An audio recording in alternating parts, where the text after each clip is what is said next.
তো দেখো সকালে সে একটু কথা বললাম, তারপরে আর ভিডিও কিছু শুরু করা হয়নি, আর ভিডিও কিছু মানে করাও হয়নি, আর সেইভাবে কি আজকে কিছু করাও হয়নি, কারণ সকাল থেকে বাড়ি যাবো বলে তাড়াহুড়ো। তো মানে আমাদের প্রথমেই কথা ছিল যে 12টার ট্রেনটা ধরবো। 12টার ট্রেন ধরতে গেলে 11:30 লঞ্চ, মানে 11টায় ঘর ছাড়তে হবে, তো হয়ে ওঠেনি। তারপর ভাবলাম 12টার লঞ্চ ধরবো, 11:30টায় বার হবো, সেও হয়ে উঠলো না। তো হয়ে উঠলো না, আবার একটু লেট করলাম। তো এখন আবার একবারে 2:30 ট্রেন আছে হাওড়া থেকে, তো 2:30 ট্রেনটা ধরবো। তার জন্য 1:30 লঞ্চ ধরতে হবে, কারণ দুটোই লঞ্চ, দুটোই গেলে 2:30 ট্রেন পাবো না, তো 1:30 লঞ্চ ধরতে হবে। আর তার আগে আমি একবার মানে ব্লাড টেস্টটা করতে দেবো। এখানে আমাদের সামনেই এনসি আছে, যেখানে ডায়াগনস্টিক সেন্টার আছে, তো ওখানে যাওয়ার সময় ভাবছি ব্লাডটা দিয়ে যাব। এখন বাজে 12:20 হয়ে গেল, তো 1:30 লঞ্চে ধরবো, 12:20 মানে হ্যাঁ আধ ঘন্টা মতো টাইম আছে।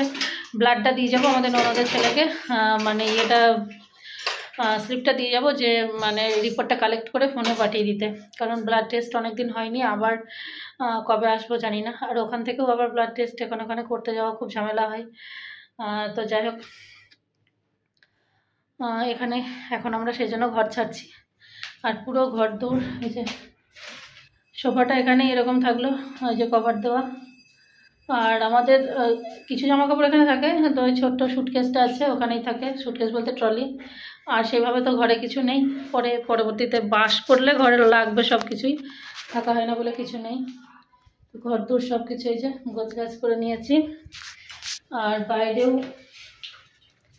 সব দেখো, পুরো বাসন টাসন ওই বস্তার মধ্যে রাখি আমরা বেঁধে, যাতে নোংরা না হয়। এখানেও সব একদম তুলে দরজা টরজা দিয়ে জানলা টানলা দিয়ে সব কিছু।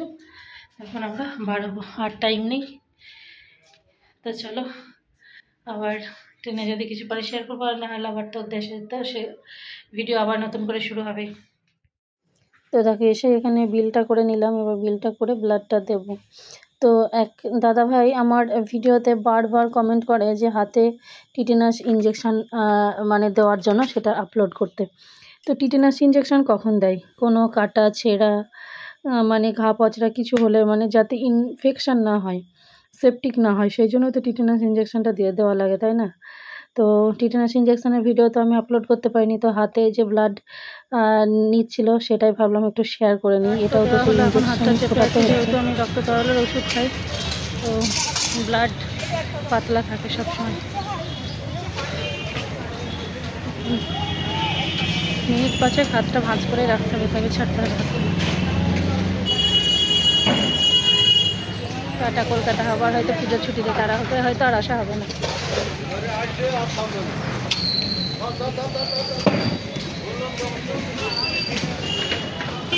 এখন ঘাটে এসে আমরা বসে আছি, ওইখানে তোমাদের দাদা ভাই আর ওই চৌধুরীরা বসে আছে। জাম নেওয়া হয়েছিল রাস্তা থেকে, তো জাম খাচ্ছে এখন।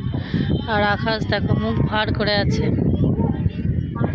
মানে আমরা বাড়ি ফিরে যাচ্ছি, তো ওই জন্য আকাশের আজকে মন খারাপ, মুখ কালো করে আছে, কষ্ট পাচ্ছে, এরপরে কাঁদতে শুরু করবে, বুঝতে পারছো?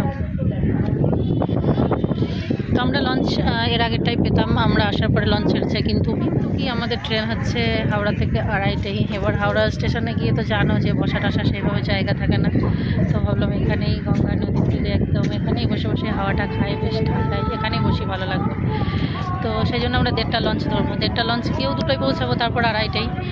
তো ওটা যাই হোক, লঞ্চ ঘাট থেকে আবার ওখানে যেতে 10 মিনিট লাগবে, টিকিট করতে হয়ে যাবে, তো সেই জন্য আর গেলাম না, এখন এখানেই বসে অপেক্ষা করছি। আর সবথেকে বড় কথা হলো আমাদের ননদের ছেলে যে এখানেই ডিউটি করে, ও এই যে জলে মানে এই যেগুলো থাকে জল পুলিশ, তো ওর সঙ্গে সকাল থেকে বারবার ফোনে কথা হচ্ছে, কিন্তু এটা জিজ্ঞাসা করা হয়নি যে ও এখন ডিউটিতে আছে কি। তো এখানে এসে তারপরে দেখছি না, দেখে ফোন করছি, তখন বলছে যে আমি বাড়িতে আছি, 2টোর সময় যাব। তো ওটাই ভাবছিলাম সে যাই ওখানে, কি ওর সঙ্গে কথা বলতে বলতে সময়টা চলে যাবে। আর এত আগে তো বাড়ি হয় না, ওই যে ব্লাডটা দেওয়ার জন্য বার হলাম, যে যদি ওখানে আবার ব্লাডের ওখানে ভিড় হয়, সেই জন্য সময় নিয়ে বার হয়েছিলাম। তো যাই হোক, সব কিছু পরিস্থিতি মিলে যেটা হয় সেটা ভালোই হয়। এখানে এই যে সময়টা পাচ্ছি, গঙ্গার হাওয়া খাচ্ছি, খুব সুন্দর লাগছে। এই পরিবেশটাই তো বেশিক্ষণ থাকতে পারতাম না। যখনই আমরা লঞ্চে ধরে আসি, ছুটতে ছুটতে আসি, তাড়াহুড়ো করে আসি। আজকে মনে হয় এত বছরের ফার্স্ট টাইম যে এতটা সময় নিয়ে এসেছি, এতক্ষণ এখানে বসে থাকবো। হ্যাঁ, আর একদিন এর আগের দিন হয়েছিল যেটা লঞ্চ আমি আর অদ্রিজা বাড়িয়েছিলাম, ফেল করেছিলাম, তো সেখানে প্রায় আধ ঘন্টা 1 ঘন্টা দাঁড়িয়েছিলাম, কিন্তু সেদিনের আবহাওয়াটা এরকম ছিল না। আর আজকের আবহাওয়াটা মেঘলা, তো এই যে আকাশ মুখ ভার করে আছে আর দুর্দান্ত হাওয়া দিচ্ছে, গঙ্গার হাওয়া, বুঝতেই পারছো কি সুন্দর লাগছে, মনোরম পরিবেশ।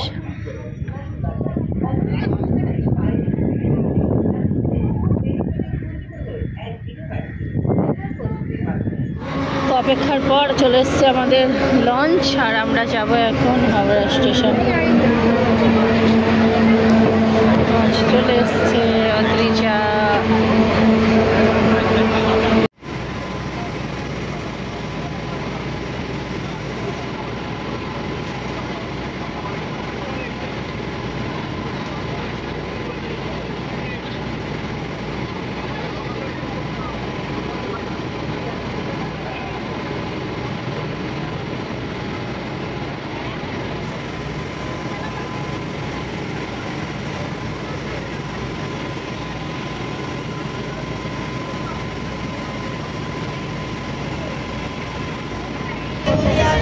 আমাদের যাত্রাপথের তৃতীয়াংশ চলে এসছে, একাংশ বাকি আছে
কি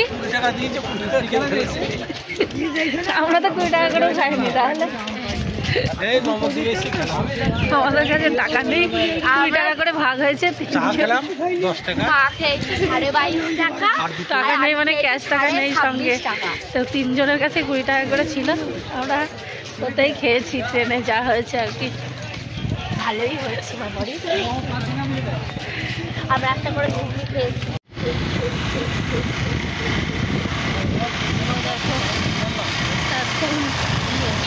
বাড়ি পৌঁছানোর অপেক্ষা, আর এদিকে কদিন খুব বৃষ্টি হচ্ছে, কলকাতাতে অতটা বৃষ্টি হয়নি যতটা এইদিকে হচ্ছে। সেদিন গেছি তো পুরো রাস্তা কাদা ছিল, খুব ভয়ে ভয়ে গেছি। আজকেও বৃষ্টি, রাস্তা ভেজা, কিন্তু কাদাগুলো এত বৃষ্টি হয়েছে তো ধুয়ে গেছে, ওইদিকে কাদা হবে, ভেজা রাস্তা কিন্তু সেভাবে আর কাদা নেই।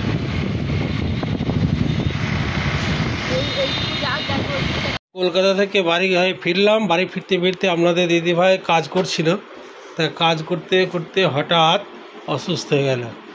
হ্যাঁ, আমার শুয়ে আছে, আমারও শুয়ে থাকো, আমি বাকি কাজ করছি। এই অবস্থা। হ্যাঁ, আধার কার্ডটা ওখানে পড়ে আছে কেন? কার ওটা? আমার। অদ্রিজা পড়াশোনা করছে, এই অবস্থা হয়ে পড়ে আছে।